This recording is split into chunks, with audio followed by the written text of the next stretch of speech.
पंचतंत्र कहानियां रंग में भंग। एक बार जंगल में पक्षियों की आम सभा हुई। पक्षियों के राजा गरुड़ थे। सभी गरुड़ से असंतुष्ट थे।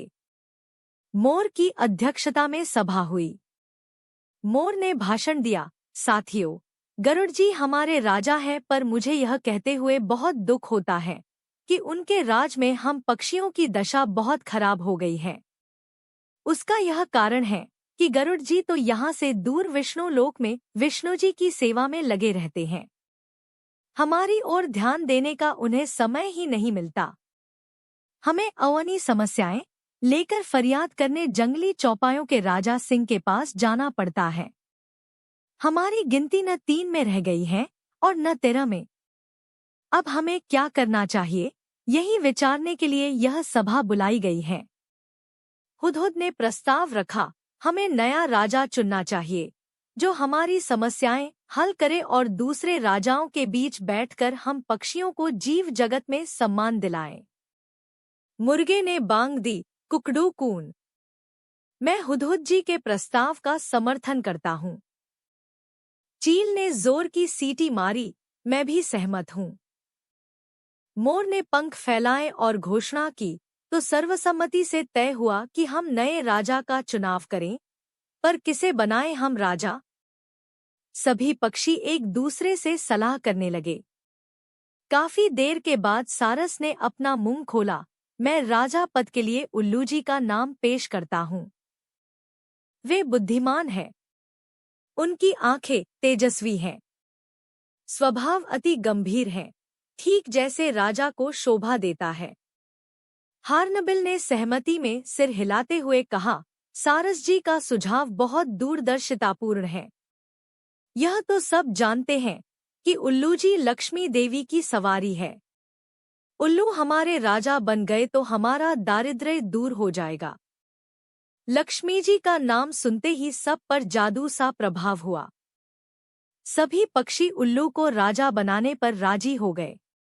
मोर बोला, ठीक है, मैं उल्लू जी से प्रार्थना करता हूँ कि वे कुछ शब्द बोलें। उल्लू ने घुघुआते कहा, भाइयों, आपने राजा पद पर मुझे बिठाने का निर्णय जो किया है, उससे मैं गदगद हो गया हूँ। आपको विश्वास दिलाता हूँ कि मुझे आपकी सेवा करने का जो मौका मिला है, मैं उसका सदुपयोग करते हुए आपकी सारी समस्याएं हल करने का भरसक प्रयत्न करूँगा। धन्यवाद। पक्षी जनों ने एक स्वर में उल्लू महाराज की जय का नारा लगाया। कोयले गाने लगी। चील जाकर कहीं से मनमोहक डिजाइन वाला रेशम का शाल उठाकर ले आई। उसे एक डाल पर लटकाया गया और उल्लू उस पर विराजमान हुए। कबूतर जाकर कपड़ों की रंगबिरंगी लीरें उठाकर लाए और उन्हें पेड़ की टहनियों पर लटकाकर सजाने लगे। मोरों की टोलियां पेड़ के चारों ओर नाचने लगी।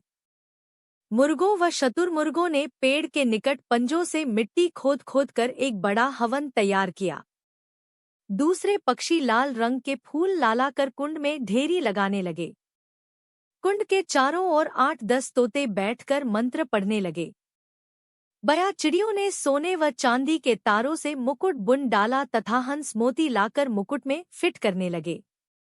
2 मुख्य तोते पुजारियों ने उल्लू से प्रार्थना की, हे पक्षी श्रेष्ठ, चलिए लक्ष्मी मंदिर चलकर लक्ष्मी जी का पूजन करें। निर्वाचित राजा उल्लू तोते पंडितों के साथ लक्ष्मी मंदिर के ओर उठ चले। उनके जाने के कुछ क्षण पश्चात ही वहां कौआ आया। चारों ओर जश्न सा माहौल देखकर वह चौंका। उसने पूछा, भाई, यहाँ किस उत्सव की तैयारी हो रही है? पक्षियों ने उल्लू के राजा बनने की बात बताई। कौआ चीखा, मुझे सभा में क्यों नहीं बुलाया गया? क्या मैं पक्षी नहीं? मोर ने उत्तर दिया, यह जंगली पक्षियों की सभा है। तुम तो अब जाकर अधिकतर कस्बों व शहरों में रहने लगे हो। तुम्हारा हमसे क्या वास्ता? कौआ उल्लू के राजा बनने की बात सुनकर जल भुन गया था। वह सिर पटकने लगा और कांका करने लगा, अरे, तुम्हारा दिमाग खराब हो गया है, जो उल्लू को राजा बनाने लगे। वह चूहे खाकर जीता है और यह मत भूलो कि उल्लू केवल रात को बाहर निकलता है। अपनी समस्याएं और फरियाद लेकर किसके पास जाओगे? दिन को तो वह मिलेगा नहीं। कौए की बातों का पक्षियों पर असर होने लगा।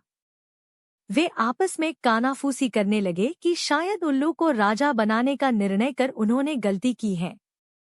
धीरे धीरे सारे पक्षी वहां से खिसकने लगे।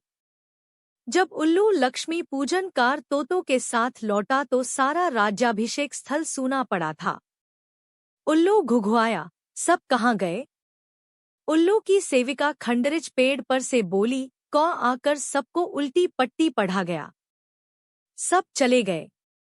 अब कोई राज्याभिषेक नहीं होगा।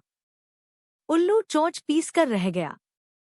राजा बनने का सपना चूर चूर हो गया। तब से उल्लू कौ का बैरी बन गया और देखते ही उस पर झपटता है। सीखा कई में दूसरों के रंग में भंग डालने की आदत होती है और वे उम्र भर की दुश्मनी मोल ले बैठते हैं।